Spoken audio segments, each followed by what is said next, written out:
Hello and welcome to geography. Geography सारे general studies portions में मेरा कोर सब्जेक्ट है। आपके सिलेबस में ज्योग्राफी की एक लाइन है, वो है climate and crops of India and J and K. इन सब में भी सबसे पहले हमको समझ आना चाहिए क्लाइमेट ऑफ इंडिया, तभी जाके बाकी चीज़ें समझ में आएंगी।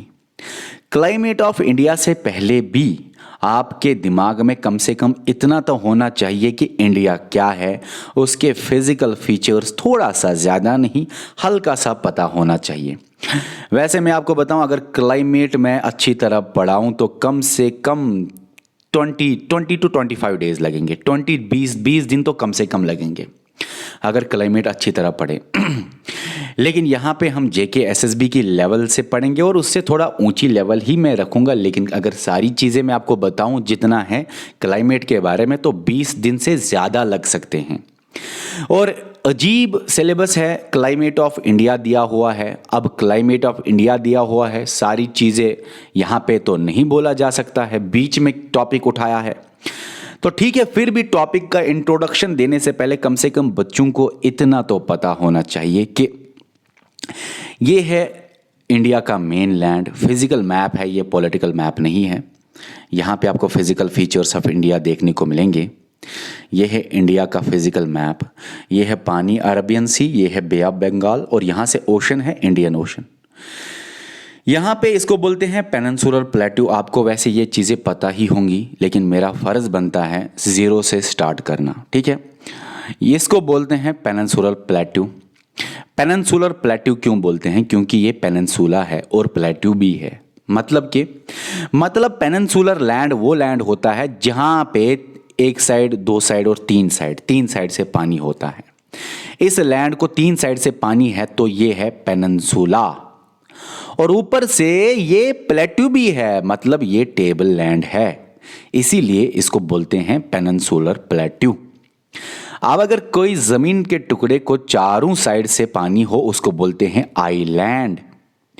चारों साइड से पानी है तो island. Lakshadweep island, Andaman Nicobar island, चारों साइड से पानी है। 3 साइड से पानी है तो पेनिनसुला। टेबल लैंड की तरह है तो पेनिनसुला के साथ प्लेट्यू।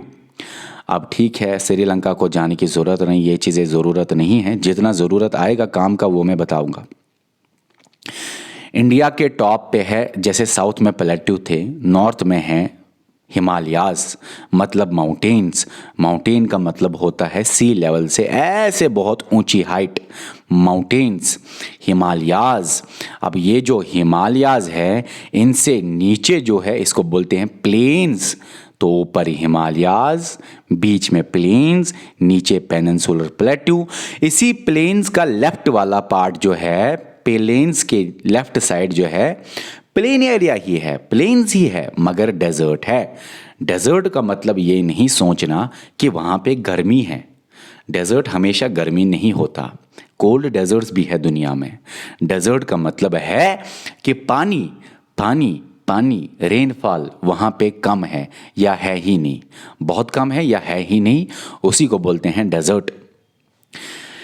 डेजर्ट यहाँ पे है, यहाँ पे प्लेन है, यहाँ पे माउंटेन्स है, यहाँ पे पेनिनसुलर प्लेट्यू है, पेनिनसुला भी ऊपर से प्लेट्यू, और यहाँ पे ये आइलैंड्स है। अब एक बात जाननी है, क्योंकि आपके सामने ये कभी न कभी घाट्स के बारे में, वेस्टर्न घाट्स, ईस्टर्न घाट्स आ सकता है, क्लाइमेटोलॉजी में पढ़ना पड़ेगा। यही बड़े माउंटेन्स नहीं, छोटे माउंटेन्स जो है उनको बोलते हैं घाट्स, मगर ये वेस्ट वाला पार्ट है तो इनको बोलेंगे वेस्टर्न घाट्स। ईस्टर्न वाला पार्ट है, यहाँ पे जो माउंटेन्स हैं ऐसे, इनको बोलते हैं ईस्टर्न घाट्स। मगर वेस्टर्न घाट्स और ये जो अरबियन सी है, समंदर है, इसके बीच में प्लेन एरिया है, कोस्टल प्लेन इसको बोलते हैं, लेकिन इसको बोलेंगे वेस्टर्न कोस्टल प्लेन। यहाँ पे भी कोस्ट के साथ में प्लेन एरिया होगा पहले, कोस्ट के साथ ही प्लेन एरिया होगा पहले, उसको बोलते हैं ईस्टर्न कोस्टल प्लेन्स। ठीक है, अब इतना तो ठीक है। अब हम आगे चलेंगे। देखो, हमें ज़्यादा नहीं पढ़ना, ऊपर से जेके एसएसबी ने सिलेबस भी बीच में डाला हुआ है, मज़ा भी नहीं आता पढ़ने में। नहीं तो मैं आपको बताता पहले अगर फिजिकल इन्होंने डाला होता, फिजिकल फीचर्स थोड़ा इंडिया का, तो मैं आपको बताता कि इंडिया जो है इंडिया में पहले पेनिनसुलर प्लेट्यू ही था, इसी का जन्म हुआ। फिर ये जाके ऑस्ट्रेलिया से कैसे अलग हुआ, ऑस्ट्रेलिया और इंडिया तो जुड़ा हुआ था, और ये नॉर्थ में नहीं थे, ये साउथ में थे, जुड़े हुए थे, टूट गए। क्यों टूट गया? क्यों ऑस्ट्रेलिया इधर मुंह किया, क्यों इंडिया ने इधर मुंह किया, क्यों इंडिया टकराया और इंडिया ने हिमालयाज को बनाया? हिमालय से कैसे पानी आना स्टार्ट हुआ, और पानी से सॉइल इरोजन से प्लेन एरिया बना, पहले पेनिनसुला बना, फिर हिमालय बना, फिर प्लेन्स बना। कैसे यहाँ पे डेजर्ट तैयार हुआ, कैसे ये डेजर्ट तैयार हुआ, कैसे ये सारे समंदर ऐसे मुंह करते हैं, यहाँ पे क्रैक्स कैसे डेवलप हुए, यहाँ पे क्यों ऊंची ज़मीन है, यहाँ पे क्यों नीची ज़मीन है, क्यों सारे रिवर्स अगर यहाँ पे भी ऑरिजिनेट होगा तो इधर की तरफ मुंह करता है। इतना ही नहीं, और भी बहुत सारी चीज़ें हैं। यहाँ पे ब्लैक सॉइल क्यों है? अगर यहाँ पे कोई एक्टिव वॉल्केनो नहीं है, अगर वॉल्केनिज्म यहाँ पे कोई एक्टिव नहीं रहा है, तो कैसे यहाँ पे वॉल्केनिज्म हुआ है? अगर है ही नहीं वॉल्केनिज्म होने का कोई असर, होने का कोई तरीका, होने का कोई ऑरिजिन, फिर भी क्यों आपको वॉल्केनिक लैंड देखने को मिला? ब्लैक सॉइल कैसे बनी? क्योंकि ये मूवमेंट कर रहा था तो बीच में वॉल्केनोज हो गए। इसका अपना नहीं था, किसी दूसरे का असर था। इतना ही नहीं, बहुत सारे चीज़ें हैं दिमाग में, लेकिन हमारे सिलेबस में बिल्कुल नहीं है। फिजिकल फीचर्स इनको डालना था, फिर इनको क्लाइमेटोलॉजी डालना था। ऐसे बच्चे कंफ्यूज हो जाएंगे। लेकिन जितना क्लाइमेट की डिमांड है उतना मैंने आपको बोला। Peninsula, Arabian sea, bay of Bengal, islands, peninsular plateau, ये है बीच में प्लेन्स, ये है यहाँ पे डेजर्ट। डेजर्ट क्यों है यहाँ पे, वो बहुत इंटरेस्टिंग है, शायद वो हमें पढ़ना पड़ेगा। हाँ, ये है हिमालयाज़, और ये सारी चीज़ें हैं। और भी एक चीज़ है दिमाग में रख लेना, वैसे ये बात मुझे पहले बोलनी थी। हर क्लास में जब मैं ऑफलाइन जाता हूँ तो पहले यही बोलता हूँ क्योंकि ज्योग्राफी एक ऐसा सब्जेक्ट है जिसके मैंने ऑफलाइन बहुत ज़्यादा पढ़ाया हुआ है। तो देखो, समझो इस बात को। ये ज़मीन है, इस पे तीन बड़े बड़े बड़े बड़े आइटम्स हैं तीन बड़े बड़े बड़े बड़े कंपोनेंट्स हैं। एक है समंदर, पानी, जिसको बोलते हैं हाइड्रोस्फीयर। एक है ज़मीन, लैंड, जिसको बोलते हैं लिथोस्फीयर। एक है हवा, जिसको बोलते हैं एटमॉस्फेयर। ए से एयर, ए से एटमॉस्फेयर, एल से लैंड, एल से लिथोस्फीयर, एच से हाइड्रोस्फीयर। और हाइड्रो का मतलब होता है वाटर, मतलब वाटर, पानी। जहाँ पे ज़मीन हो, पानी हो, हवा हो, वहीं पे आप पाओगे लाइफ को। लाइफ मतलब जिंदगी। तभी तो तीनों स्फीयर मिला के बनाते हैं बायोस्फीयर, क्योंकि जिंदगी पॉसिबल है जब लैंड हो, जब एयर हो, जब ज़मीन हो। क्या हुआ इसको भाई? तो लिथोस्फीयर, हाइड्रोस्फीयर और ऊपर जब एटमॉस्फेयर है, तभी जिंदगी पॉसिबल है। जिन तीनों स्फीयर्स को बोलते हैं बायोस्फीयर। इसलिए याद रखना, बायोस्फीयर में लिथोस्फीयर, हाइड्रोस्फीयर और एटमॉस्फेयर, तीनों स्फीयर्स मिलके बायोस्फीयर बनाता है। अब हमको पढ़ना है क्लाइमेट ऑफ इंडिया के बारे में। इंडिया का क्लाइमेट, वैसे इनको पहले क्लाइमेटोलॉजी देना था, लेकिन कोई बात नहीं, मैं मैनेज करूंगा। इंडिया का क्लाइमेट देखो मेरे भाई, क्लाइमेट क्या होता है और वेदर क्या होता है, सबसे पहले इन दोनों के दरमियान डिफरेंस पता होना चाहिए। याद रखना, क्लाइमेट और वेदर में सेम चीजें मेजर की जाती है, सेम एलिमेंट्स दोनों के लिए मेजर किए जाते हैं, सेम एलिमेंट्स लिए जाते हैं, सेम एटमॉस्फेरिक एलिमेंट्स लिए जाते हैं। मतलब कि टेम्परेचर, एटमॉस्फेरिक प्रेशर, इक्वेटर को छोड़ के, इंसोलेशन, प्रेसिपिटेशन, ह्यूमिडिटी, विंड, ये हैं एटमॉस्फेरिक एलिमेंट्स। ये दोनों के लिए सेम एटमॉस्फेरिक एलिमेंट्स लिए जाते हैं, मेजर किए जाते हैं, और उनका एवरेज निकाला जाता है। दोनों में फर्क कहां है? ये यहां पे लॉन्ग टर्म के लिए मेजरमेंट लिया जाता है, यहां पे शॉर्ट टर्म के लिए मेजर किया जाता है। किनको? एटमॉस्फेरिक कंडीशंस को, एटमॉस्फेरिक एलिमेंट्स को। कौन कौन से एलिमेंट? आपके सामने 1 2 3 4 5 6, इक्वेटर बस छोड़ के इसको, इक्वेटर तो यहां पे बीच में लाइन है।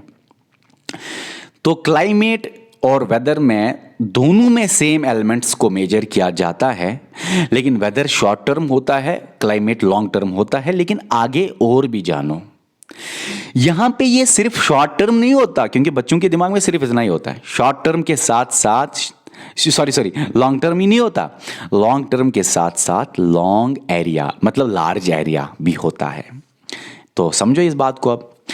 क्लाइमेट होता है जहां पे आप एटमॉस्फेरिक एलिमेंट्स जैसे कि temperature, atmospheric pressure, insolation, precipitation, humidity, wind को मेजर करते हो या उसका एवरेज निकालते हो, एवरेज रिजल्ट उनका निकालते हो, मगर ज्यादा टाइम के लिए और ज्यादा एरिया के लिए।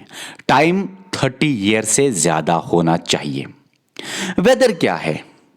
वेदर है जहां पे आप मेजरमेंट लेते हो एटमॉस्फेरिक एलिमेंट्स का, जहां पे आप एवरेज निकालते हो एटमॉस्फेरिक एलिमेंट्स का, टेम्परेचर API PH W का निकालते हो, मगर छोटे टाइम के लिए, कम टाइम के लिए और कम ही एरिया के ऊपर ये आप निकालते हो एवरेज या एलिमेंट्स का रिजल्ट निकालते हो, कंडीशन देखते हो।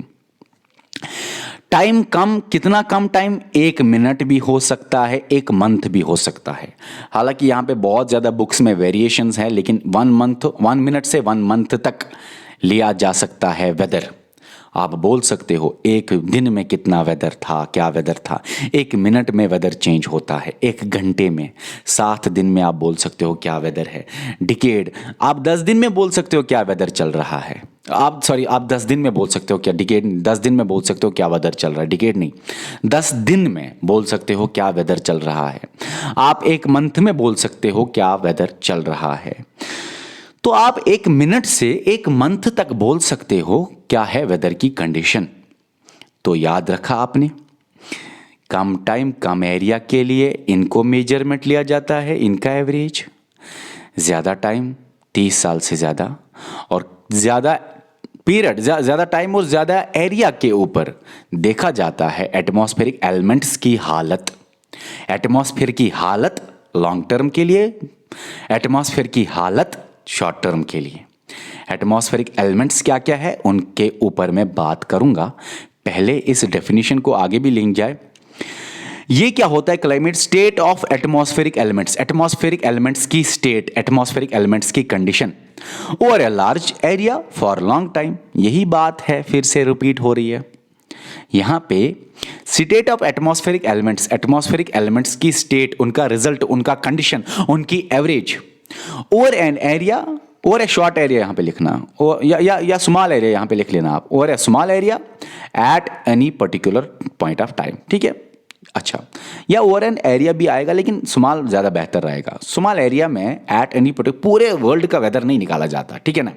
स्मॉल, नॉर्मली वेदर अलग अलग ही निकाला जाता है क्योंकि वेदर कंडीशंस चेंज होते रहते। Small area at any particular point, यहाँ पे क्लाइमेट निकाला जाता है एशिया का, monsoonal type of climate, south west Asia, south east Asia, उधर इधर हम आगे पढ़ेंगे, टेंशन मत ले लो आप। तो समझना इतना है कि इन्हीं का मेजरमेंट दोनों में लिया जाता है। टेम्परेचर आपको पता है कि कितना डिग्री कोई हॉट है और कितना डिग्री कोई कोल्ड है। हॉट और कोल्ड कितना है कोई टेम्परेचर बताता है। एटमॉस्फेरिक प्रेशर बताता है कि एक जगह पे कितना प्रेशर है एटमॉस्फेयर का, कितने मॉलिक्यूल्स नजदीक है। देखो ये एटमॉस्फेयर है, यहां पे भी जमीन है, एटमॉस्फेयर है। मॉलिक्यूल्स दूर दूर है तो यहां पे कम एटमॉस्फेरिक प्रेशर है। एयर के मॉलिक्यूल्स यहां पे नजदीक है, यहां पे ज्यादा एटमॉस्फेरिक प्रेशर है। जैसे ये जमीन है और ये थोड़ा सा माउंटेन है, माउंटेन ऊपर जाओगे तो ग्रेविटी कम होगी, तो यहां पे एटमॉस्फेरिक प्रेशर कम है। क्यों? क्योंकि ग्रेविटी से दूर दूर मॉलिक्यूल्स है, मॉलिक्यूल्स कम है। यहां पे ग्रेविटी की वजह से मॉलिक्यूल्स, गैस मॉलिक्यूल्स एटमॉस्फेयर को बहुत घना किया हुआ है, गैसेस को बहुत ज्यादा घना किया हुआ है ड्यू टू ग्रेविटेशन। तो यहां पे बहुत ज्यादा एटमॉस्फेरिक मॉलिक्यूल्स है, एटमॉस्फेरिक गैसेस है, पैकेट्स है छोटे छोटे एटमॉस्फेयर में, जिसकी वजह से एटमॉस्फेरिक प्रेशर यहां पे ज्यादा है। एटमॉस्फेरिक प्रेशर होता है कि एटमॉस्फेयर में कितना ज्यादा डेंसिटी है ऑफ मॉलिक्यूल्स, एटम्स, गैसेस, जितना भी है, जो भी एंटिटी है एटमॉस्फेयर में, डस्ट भी, कुछ भी, एटमॉस्फेरिक प्रेशर। उसके बाद आपको यह जानना है इंसोलेशन का मतलब होता है कितनी हीट रेज सन की पड़ रही है। सन रेज, इंसोलेशन को आप रखो याद सन रेज से। सन रेज कितनी पड़ रही है, ज़्यादा तो ज़्यादा इंसुलेशन, सन रेज स्लांटिंग है, कम पड़ रही है तो कम इंसुलेशन। प्रिसिपिटेशन होता है मेरे भाई, वैसे अगर इन बातों पे डिस्कशन करूँ ना तो बहुत एक एक दिन चला जाएगा। जैसे कि प्रिसिपिटेशन में आपके दिमाग में होगा कि रेनफॉल होता है। प्रिसिपिटेशन मतलब कि ऊपर से क्या कंडेंसेशन करके क्या नीचे गिरेगा, जमीन पे क्या गिरेगा, ऊपर हवा से कंडेंस करके क्लाउड्स बन के क्या गिरेगा, क्या रेन गिरेगा, क्या स्नो गिरेगा। अब प्रिसिपिटेशन शायद यहां पे भी आपको आएगा। प्रिसिपिटेशन मतलब ऊपर क्लाउड से क्या क्या नीचे गिरता है। अब जैसे मैं वैसे बोलना नहीं था यहाँ पे क्योंकि डिविएट हो जाएंगे शायद, लेकिन बता दूंगा अब मैं प्रिसिपिटेशन के बारे में, क्योंकि अक्सर प्रिसिपिटेशन पे कंफ्यूजन होता है बच्चों को। क्या प्रिसिपिटेशन रेन है, क्या प्रिसिपिटेशन स्नो है? भाई रेन भी है, स्नो भी है। अच्छा स्लीट भी है। अब ये स्लीट क्या होता है? स्लीट होता है रेन और स्नो जब मिक्स होता है। देखो भाई ये आइस का वो पैकेट नहीं होता गोल गोल वाला जो गिरता है, वो नहीं, ये स्नो और रेन मिक्सड होता है। जैसे स्नो का आप जब पानी में डालते हो वो कैसा बनता है, वैसा ही होता है, उसको बोलते हैं स्लीट। प्रिसिपिटेशन में ऊपर से गिरता है, पता है क्या? Snow, rain, slit. आप अपनी नोटबुक पे अगर लिखना चाहते हो एक्स्ट्रा तो लिखो, वैसे इतना ज्यादा जरूरत नहीं है। स्लीट। अब ऊपर से गिर सकता है आइस प्लेट्स भी। आइस प्लेट्स पता है क्या होता है? आइस प्लेट्स होता है। अब हेल स्टोन्स भी गिरते हैं सर। हेल स्टोन्स और आइस प्लेट्स में फिर क्या फर्क है? ऊपर से जैसे रेन गिरता है ना, वैसे ही स्नो गिरता है, वैसे ही अभी अभी मैंने बोला स्लीट भी गिरता है, रेन और स्नो को मिक्स करके। स्नो जब आप पानी में डालते हो उसकी शक्ल क्या बनती है? वही होता है स्लीट, SLEET। ऊपर से गिरता है आइस प्लेट्स भी और हेल स्टोन्स भी। हेल स्टोन्स आपको पता है गोल गोल होते हैं, लेकिन ये स्नो नहीं होता भाई, ये आइस के गोल गोल होते हैं, बहुत हार्ड होते हैं। स्नो का बना नहीं होता, ये आइस का बना होता है। स्नो और आइस में फर्क है। आइस में पैकेज क्लोज होता है, आइस हार्ड होता है काफी स्नो से। तो ये स्नो का बना हुआ होता है हेल स्टोन्स। अब आइस प्लेट्स भी होता है, लेकिन ये भी सॉरी हेल स्टोन आइस का बना हुआ होता है, स्नो का नहीं। हेल स्टोन होता है आइस का बना हुआ। आइस प्लेट भी आइस का बना हुआ होता है, लेकिन आइस प्लेट छोटा होता है, आइस का ही बना हुआ होता है, स्नो का नहीं। सुनो यहां पे मिक्सड वाटर से नहीं है, वो स्लीट है। सुनो का कंसेप्ट स्लीट से आ गया ना, बात खत्म। अब हेल स्टोन क्या होता है? जब आपका स्टोन बना हुआ होता है किसका? आइस का, मगर बड़ा वाला स्टोन गिरेगा। बड़े बड़े स्टोन गिरते हैं, कभी आइस के ही छोटे छोटे स्टोन गिरते हैं, आइस के ही, सुनो के नहीं। उनको बोलते हैं आइस प्लेट्स। आइस प्लेट्स और हेल स्टोन्स। इतना ही नहीं, आपको पता है ऊपर से क्या गिरता है? अरे भाई मेरे, आपको पता है ऊपर से गिरता है ग्रैप्यूल भी। अब आप बोलोगे ग्रैप्यूल क्या है, ड्रिजल क्या है, ज्यादा हो जाएगा। देखो ग्रैप्यूल में बताऊंगा, अभी मैंने बोला ना आइस के बने हुए गोल गोल ऐसे। अब स्नो के भी बने हुए गोल गोल होते हैं, जिनको बोलते हैं ग्रैपुल भी, GRAUPEL, ग्रैपुल भी। ग्रैपुल मतलब कि सुनो का गोल गोल गिरेगा। सुनो प्लेट्स भी उनको बोलते हैं, व्हाइट बॉल्स भी उनको बोलते हैं, सॉफ्ट हेल भी इसको बोलते हैं, ग्रैपुल को, ग्रैप्यूल। चलो अब इतना बोला, थोड़ा सा मैं फिर से बोलूंगा क्योंकि बच्चे सोचेंगे फिर सर बोल रहा है लेकिन हमें समझ नहीं आया, हो सकता है। बाकी बातों पे मैंने बात नहीं उठाई, छेड़ी मैंने सिर्फ प्रेसिपिटेशन की बात। तो ये जो प्रेसिपिटेशन है, क्लाउड से क्या क्या गिर सकता है? रेन गिर सकता है, स्नो गिर सकता है, अब स्लीट भी गिर सकता है, रेन और स्नो मिक्स करके। इसी तरह गिर सकता है आइस प्लेट्स भी मतलब छोटे छोटे हेल स्टोन्स। अब हेल स्टोन क्या होता है? बड़े बड़े आइस के बॉल्स। हेल स्टोन्स होते हैं, ऊपर से गिरते हैं ना आइस के बॉल्स, बड़े बड़े मोटे मोटे, उनको बोलते हैं हेल स्टोन्स। अच्छा अगर छोटे स्मॉल आइस के बॉल्स गिरे, उनको क्या बोलेंगे? Ice plates. लेकिन दोनों आइस के ही बने हुए होते हैं। ऊपर से गिरता है कभी कभी ग्रैपुल भी, GRAUPL, ग्रैपुल। अब जो ग्रैपुल है वो क्या है? वो है बॉल्स गिरते हैं, प्लेट्स गिरते हैं, उनको बोलते हैं सुनो प्लेट्स भी। उनको बोलते हैं व्हाइट बॉल्स भी, क्योंकि वो व्हाइट होते हैं, आइस के नहीं बने होते हैं, स्नो के बने हुए होते हैं। और वो बॉल्स जब स्नो के बने हुए होते हैं उसको बोलते हैं ग्रैपुल। एक होता है आइस प्लेट, वो आइस के बने होते हैं। हेल स्टोन्स बड़े बड़े आइस के बने होते हैं। और ग्रैपुल क्या है? आइस का नहीं, स्नो का बना हुआ होता है, तभी तो व्हाइट होता है, व्हाइट बॉल्स। इसको सिनोपिलेट्स भी इसीलिए बोलते हैं। अब ये भी गोल गोल होते हैं, और इसको सॉफ्ट हेल भी बोल सकते हैं, सॉफ्ट हेल। अब लास्ट में और एक भी गिरता है जिसको बोलते हैं ड्रिजल। ड्रिजल होता है रेन गिरना, मगर छोटे छोटे फाइन फाइन ड्रॉप्स गिरना, फाइन फाइन ड्रॉप्स गिरना, ठीक है ना, थिन थिन थिन लिक्विड्स गिरना, छोटे छोटे, तो उसको बोलते हैं ड्रिजल, ठीक है। अब ये सारी चीज़ें, मैंने प्रेसिपिटेशन की बात उठाई थी, तो मैं जब मेरे मुंह से कुछ निकलता है तो मैं उसको डिस्कस कर ही लेता हूँ। अब इसी तरह ह्यूमिडिटी भी है, मतलब कि एक एरिया में कितनी नमी है, एक एयर पैकेट में कितनी नमी है, कितने H2O मॉलिक्यूल्स हैं, कितना वाटर कंटेंट है, कितना मॉइस्चर है, कितनी नमी है, ह्यूमिडिटी। विंड होता है जब एयर एक जगह से दूसरी जगह मूव करे, moving air is called wind. Okay sir. अब ठीक है, एक बात जानना, ये जो ज़मीन है ना, ज़मीन है, बीच में इक्वेटर है, और इंडिया कहाँ पे है? नॉर्दर्न पार्ट में है, इक्वेटर के नॉर्थ में आता है इंडिया।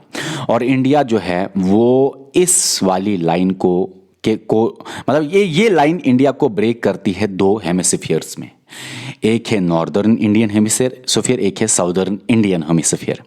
अब ये लाइन क्या है याद रखो, बीच में इक्वेटर है, ये है ट्रॉपिक ऑफ कैंसर, ये है आर्टिक सर्कल, ये है ट्रॉपिक ऑफ कैप्रिकॉर्न, यहाँ पे कैप्रिकॉर्न, कैंसर, आर्टिक, और ये है एंटार्क्टिक सर्कल, ये है साउथ पोल, ये है नॉर्थ पोल, ठीक है।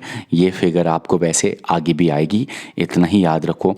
इंडिया को डिवाइड करता है ये ट्रॉपिक ऑफ कैंसर दो हेमिस्फीयर्स में, दो पार्ट्स में, एक है नॉर्दर्न इंडियन पार्ट, दूसरा है साउदर्न इंडियन पार्ट, दो पार्ट्स में, northern Indian part, southern Indian part. Climate long term है, इसलिए इंडिया में 30 सालों से ज़्यादा मूनसूनल क्लाइमेट देखा गया, मूनसून टाइप ऑफ क्लाइमेट देखा गया, जो हम आगे पढ़ेंगे। जब वेदर की बात करते हैं तो बोला जाता है वार्म है वेदर, कोल्ड है वेदर, रेनी है वेदर, सनी है क्या नहीं है, वेदर शॉर्ट टर्म के लिए होता है। मूनसून हमें डिटेल में पढ़ना है, लेकिन मूनसून निकला है अरबिक वर्ड से, मौसम से। मौसम का मतलब होता है सीजन, मौसम का मतलब होता है सीजन। अरब्स क्या करते थे, वो बोलते थे अब आएगा मौसम, अब आएगा वो मौसम, अब आएगा वो मौसम। किसी टाइम पीरियड के बाद वो बोलते थे आने वाला है मौसम, जाने वाला है मौसम। तो सीजन आने वाला है, जाने वाला है, मौसम से याद रखना है आपको कि इसका मतलब फिर बाद में निकाला गया कि इसका मतलब है रिवर्सल ऑफ सीजनल विंड्स। असली में सीजनल विंड्स के रिवर्सल को ही मौसम बोला जाता है। तो जैसे मैंने बोला मौसम आने वाला, जाने वाला, वैसे ही सीजनल रिवर्सल ऑफ विंड्स होता है मूनसून में भी। मूनसून होता ही है सीजनल रिवर्सल ऑफ विंड्स। ये बातें आपको आगे बहुत अच्छी तरह क्लियर होंगी, क्योंकि अलग से मूनसून पढ़ना है। सीजनल रिवर्सल ऑफ विंड्स मतलब समर में विंड्स की डायरेक्शन ये होती है, साउथ वेस्ट मूनसून भी इसको बोलते हैं, क्योंकि साउथ वेस्ट से ये जा रहे हैं। साउथ वेस्ट ऐसे बाई, ये क्या है, ये है नॉर्थ, ये है साउथ, ये है ईस्ट, ये है वेस्ट। वेस्ट और साउथ के दरमियान बोलेंगे ना साउथ वेस्ट, तो यहाँ से जाएगी तो साउथ वेस्ट ही होगा। अच्छा, ये है नॉर्थ और ये है ईस्ट। नॉर्थ और ईस्ट के दरमियान कोई चीज़ ऐसे आएगी, उसको क्या बोलेंगे, नॉर्थ ईस्ट, है ना भाई, नॉर्थ ईस्ट ऐसे आ रहे हैं ना। अच्छा, ये साउथ वेस्ट ऐसे, क्योंकि यहाँ पे बीच में रेफरेंस पॉइंट लिया जाता है। यहाँ से कोई आएगा तो नॉर्थ ईस्ट से आ रहा है, यहाँ से कोई आएगा तो साउथ वेस्ट से आ रहा है। तो इनको बोलते हैं साउथ वेस्ट मूनसून्स भी। इनको ये समर में होता है, और विंटर में अपोजिट डायरेक्शन आती है इन सीजनल विंड्स की अपोजिट डायरेक्शन होती है। सीज़न के हिसाब से ये डायरेक्शन चेंज होती है। समर सीज़न में साउथ वेस्ट मूनसून्स ऐसे जाते हैं, विंटर सीज़न में वहाँ से ही विंड्स आते हैं जिनको बोलते हैं नॉर्थ ईस्ट मूनसून्स भी हम पढ़ेंगे। विंटर में जो विंड्स ऐसे आते हैं उसको बोलते हैं विंटर मूनसून्स भी। समर में जो विंड्स ऐसे जाते हैं उनको बोलते हैं समर मूनसून्स भी। ये चीज़ें हमें आगे क्लियर करेंगे हम आपको।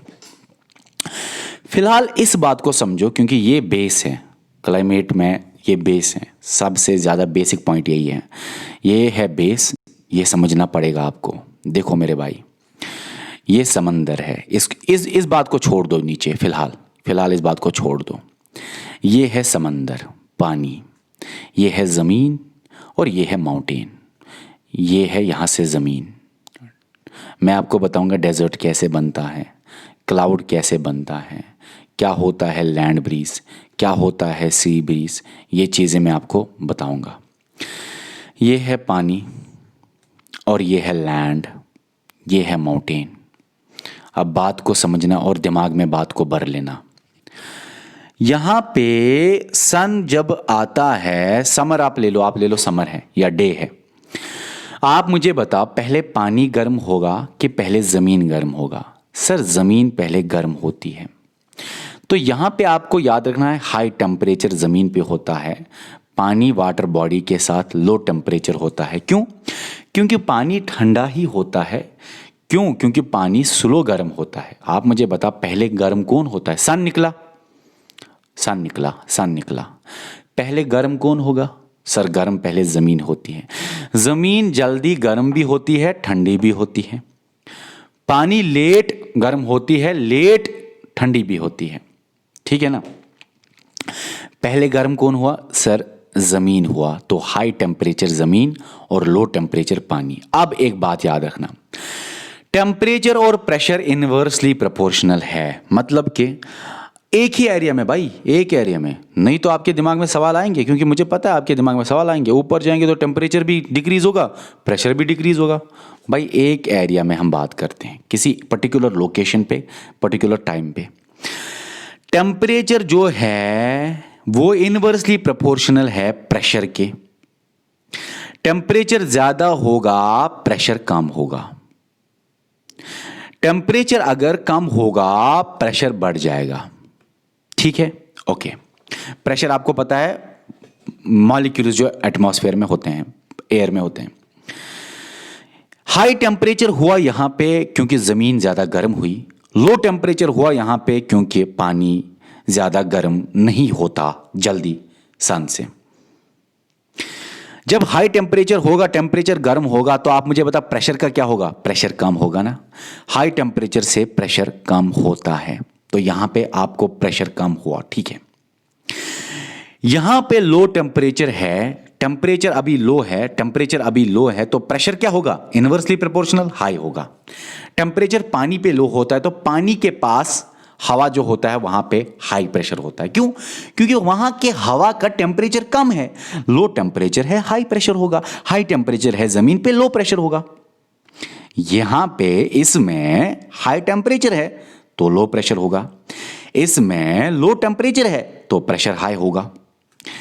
देखो सर क्यों, सर क्यों, आप मुझे बताओ सर क्यों? टेम्परेचर से टेम्परेचर आप बढ़ाओ, इस एयर का टेम्परेचर आप बढ़ाओ। ये जमीन है तो एयर होगा यहां पे गर्म, टेम्परेचर बढ़ाओ।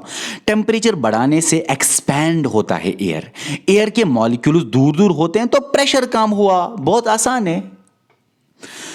लो टेम्परेचर में कंडेंस होते हैं, एक्सपेंशन नहीं होता एयर का। एयर जो पैकेट है, एयर जो है ना, एयर में मॉलिक्यूल्स नजदीक होते हैं। क्यों? क्योंकि एक्सपेंशन ऑफ एयर नहीं हुआ।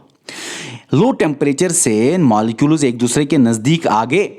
जब मॉलिक्यूल्स एक दूसरे के नजदीक आ गए लो टेम्परेचर से, तो आप मुझे बताओ इसमें प्रेशर तो ज्यादा है ना। क्योंकि मैंने क्या बोला था ऊपर, प्रेशर होता है जब एयर में ज्यादा मॉलिक्यूल्स हो, एटम्स हो, डस्ट हो, कोई भी गैस हो, तो यहां पे नजदीक होते हैं। क्यों? कंपैक्ट लो टेम्परेचर की वजह से, इसीलिए प्रेशर ज्यादा। यहां पे दूर दूर होते हैं, क्यों? हाई टेम्परेचर की वजह से। जब दूर दूर होते हैं तो प्रेशर थोड़ा सा, एटमॉस्फेरिक प्रेशर कम होगा। एटमॉस्फेयर का दबाव, भाई आप जहां पे भी बैठ के लेक्चर देख रहे हो ना, एटमॉस्फेयर आप पे प्रेशर डाल रहा है। आपको पता है एटमॉस्फेयर के मॉलिक्यूल्स आपके प्रेशर ऊपर डाल रहे हैं। और मैं आपको खास बात बताऊं, क्वांटल्स में आपके ऊपर प्रेशर आ रहा है। लेकिन अब मैं दूसरी बात छेड़ रहा हूं, अगर ये कोई छोटा पर्दा भी होगा ना, अगर यहाँ पे बहुत ज़्यादा प्रेशर होगा ना और अंदर भी सेम प्रेशर होगा, तो ये पर्दा कभी टूटेगा नहीं। बैलेंस में अगर बाहर प्रेशर रहेगा, अंदर भी रहेगा। वही कंडीशन है बॉडी की। बॉडी के ऊपर बहुत बहुत ज़्यादा प्रेशर होता है, लेकिन लगता नहीं, क्योंकि हमारी बॉडी के अंदर भी उतना प्रेशर डेवलप हो रहा है। अरे भाई मैं दूसरे फील्ड में घुस रहा हूँ। देखो अब इतनी बातें तो आप जानो ना मेरे भाई, कि सन है, टेम्परेचर लो, प्रेशर ज्यादा। हाई टेम्परेचर यहां पे होगा, क्यों? क्योंकि ये गर्म जल्दी होता है जमीन, प्रेशर लो। अब आपको याद रखना है, विंड जो है ना वो हाई प्रेशर से लो प्रेशर ही मूवमेंट करती है। विंड हमेशा याद रखना, लो प्रेशर से हाई प्रेशर से लो प्रेशर ही मूवमेंट करती है। तो मुझे बताओ विंड कहाँ से कहाँ जाएगी? सर यहाँ पे हाई प्रेशर है तो विंड की डायरेक्शन होगी from high pressure to low pressure. क्यों क्यों? अरे भाई यहाँ बहुत सारे लोग हैं तो वो मर जाएंगे, यहाँ पे फट जाएंगे, वो ऑक्सीजन कहाँ पे मिलेगा? वो लोग कोशिश करेंगे ज़्यादा खत्म, जहाँ पे ज़्यादा जगह है मतलब जहाँ पे बहुत ज़्यादा लोग हैं वो कोशिश करेंगे थोड़ा सा दूर दूर जाने की ताकि वो अच्छी तरह जिए। ठीक है ना, ये नॉर्मल कंडीशन है। तो हाई प्रेशर से लो प्रेशर चला जाता है, ये एयर मूवमेंट करता है और मूवमेंट ऑफ एयर को बोलते हैं विंड। लेकिन ये विंड अपने साथ नमी लाता है। क्यों? क्योंकि यहाँ पे समंदर है तो नमी लाता है, ह्यूमिडिटी, ह्यूमिड एयर लाता है, वेट विंड, ह्यूमिड विंड लाता है। जब ये वेट विंड, ह्यूमिड विंड आता है ज़मीन पे, कैसे आया ये, कैसे मूवमेंट की विंड ने? क्योंकि एक जगह हाई प्रेशर आया, दूसरी जगह लो प्रेशर आया। क्यों यहाँ पे हाई प्रेशर बना? क्योंकि टेम्परेचर यहाँ पे कम था तो मॉलिक्यूल्स नजदीक, हाई प्रेशर। टेम्परेचर यहाँ पे ज्यादा हुआ तो मॉलिक्यूल्स दूर, लो प्रेशर। टेम्परेचर यहाँ पे लो क्यों हुआ? क्योंकि पानी ठंडा रहता है। टेम्परेचर यहाँ पे जमीन पे क्यों है? क्योंकि जमीन जल्दी जल्दी गर्म होती है। अब यहां पे ये विंड आ रही है, moving air is called wind. Wind आ रही है, विंड टकरा गई माउंटेन से, ऊपर चली गई विंड। चूंकि ये विंड वेट है, इसमें मॉइस्चर है, इसमें ह्यूमिडिटी है, ये वेट विंड से, ये पानी से आई हुई विंड है, पानी से आई हुई विंड है। तो ये ऐसे आएगी, तो ये जब ऊपर जाएगी तो ये क्लाउड बना के प्रेसिपिटेशन कराएगी। प्रेसिपिटेशन कराएगी मतलब rain, snow, sleet, ice plates, hail stones, drizzle, graupel होता है ना। अब ये सारी चीज़ें प्रेसिपिटेशन कराएगी। डिपेंड करेगा कहाँ पे क्लाउड बनेगा, कितना दूर क्लाउड बनेगा, और नीचे क्या कंडीशन है, क्या ज़्यादा ठंड है या गर्म है। इन दो कंडीशंस पे क्लाउड, हाई क्लाउड बनेगा, मिडिल क्लाउड बनेगा, लो क्लाउड बनेगा। क्लाउड जो आया है वो वेट विंड से बना है, ड्राई क्लाउड बनेगा। कैसा क्लाउड बना हुआ है, कितना बड़ा है क्लाउड, कितना छोटा है क्लाउड, कितने छोटे छोटे क्लाउड्स आके मिलके एक क्लाउड बना रहे हैं। एक क्लाउड की टूट क्यों रहा है दो छोटे छोटे क्लाउड्स में? भाई जो मैं बात बोल रहा हूँ उसके पीछे कंसेप्ट है। लेकिन यहाँ पे अगर क्लियर करने बैठूँ तो क्लाइमेट 30 दिन लगेंगे मेरे भाई। वो यूपीएससी आईएएस के लिए ही पढ़ना पड़ता है और मैं वहीं पे वैसे ये चीज़ें पढ़ाता हूँ। तो जब क्लाउड ऊपर बनेगा, क्लाउड जब बनेगा तो क्लाउड से गिरेगा क्या? प्रेसिपिटेशन गिरेगा तो यहाँ पे पानी ही पानी, लेकिन यहाँ पे कोई पानी नहीं मिलेगा क्योंकि यहाँ पे वेट विंड्स नहीं आ रही किसी भी तरह से। हाँ, यहाँ मान लो यहाँ से भी माउंटेन है, यहाँ से भी कोई जगह है, लेकिन वेट विंड्स नहीं आ रही है। तो क्या होगा? जहां पे पानी प्रेसिपिटेशन आ रहा है उसको बोलते हैं wind ward side of mountain, जहां पे पानी ही पानी होता है। माउंटेन के दूसरे साइड होता है लीवर्ड साइड ऑफ माउंटेन, जहां पे आपको डेजर्ट मिलेगा। डेजर्ट आपको मिलेगा हमेशा लीवर्ड साइड ऑफ माउंटेन पे, जहां पे ये वेट विंड्स नहीं पहुंच सकती। जहाँ पे ये वेट विंड्स का असर नहीं पहुँच सकता वहाँ पे ही डेजर्ट बनता है। यहाँ पे क्लाउड ऊपर, देखो क्लाउड कैसे बना, ऊपर पानी गया ऊपर, तो ये कंडेंस हुआ, पानी नहीं, ये विंड ये कंडेंस हुआ, और कंडेंस जब हुआ तो ये ठंडा हुआ।